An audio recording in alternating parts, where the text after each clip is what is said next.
ডাক্তারের কেবিনে হঠাৎ মায়া দেখলো তার প্রেমিক মিরাজের পেছনে একটি শিয়ালের লেজ বেরিয়ে এসেছে। ডাক্তার যদি তাকে দানব মনে করে এই ভয়ে সে দ্রুত নিজের কোট দিয়ে লেজ ঢেকে ফেলে। তবু ডাক্তার অস্বাভাবিক কিছু টের পেয়ে যায় আর মায়া শান্ত থাকার ভান করে কোটের উপর বসে পড়ে। ডাক্তার বেরুলে সে হাঁপ ছাড়ে, কিন্তু ঘুরতেই দেখে মিরাজ অস্থিরভাবে কাঁপছে। ঠিক তখনই ডাক্তার আবার ফিরে আসে। পরীক্ষা করতে চাইলে মায়া তড়িঘড়ি মিথ্যা বলে তার পেট খারাপ, আগে ওষুধ আনতে অনুরোধ করে। ডাক্তার চলে যেতেই মায়া আতঙ্কিত হয়ে দেখে মিরাজ পুরোপুরি শিয়াল হয়ে গেছে। আরো ভয়ঙ্কর ব্যাপার হলো মনিটরে শিয়ালের প্রাণের কোনো চিহ্নই দেখা যাচ্ছে না। মনিটর খারাপ হয়ে গেছে ভেবে মায়া বারবার স্টেথোস্কোপে পরীক্ষা করে, কিন্তু ডিসপ্লেতে সংখ্যাটি শূন্যই থাকে। মিরাজকে বাঁচাতে মায়া শিয়ালটিকে কম্বলে মুড়ে দ্রুত পোষা প্রাণীর হাসপাতালে ছুটে যায়। নার্স ডাক্তার ডাকতে যেতেই পরের মুহূর্তে শিয়ালটি আবার মানুষ হয়ে যায়। মায়া ভেঙে পড়ে, তড়িঘড়ি কম্বল দিয়ে ঢেকে দেয়। ডাক্তার এসে সব বুঝে নার্সকে বাইরে পাঠায় এবং জানায় রূপ বদলায় এমন বিশেষ প্রাণীর চিকিৎসাও তিনি করেন। এতে মায়া একটু স্বস্তি পায়। পরীক্ষা শেষে ডাক্তার বলে মাথায় আঘাতে মিরাজের স্মৃতি হারাতে পারে, পুরোপুরি সারাতে হলে বিশেষ ওয়ার্ডে নিতে হবে। ঠিক তখনই মিরাজ জেগে ওঠে আর মায়াকে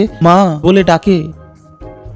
ডাক্তার জানায় শিয়াল যখন স্মৃতি হারায় তখন প্রথম যাকে দেখে তাকেই মা ভাবে, আর শিয়ালকে পুরোপুরি সারিয়ে তুলতে যাকে মা ডাকলো তার থাকা অত্যন্ত জরুরি। বাধ্য হয়ে মায়া মিরাজকে বাড়ি নিয়ে যায়, কিন্তু বাড়িতে মিরাজ নিজেকে সত্যিই বাচ্চা মনে করতে থাকে। সারাক্ষণ মায়ার পিছু নেয়, মা বলে ডাকতে থাকে, জড়িয়ে ধরতে চায়। সে বলে আমি শিয়াল ছানা, মায়ের কাছেই থাকতে হবে।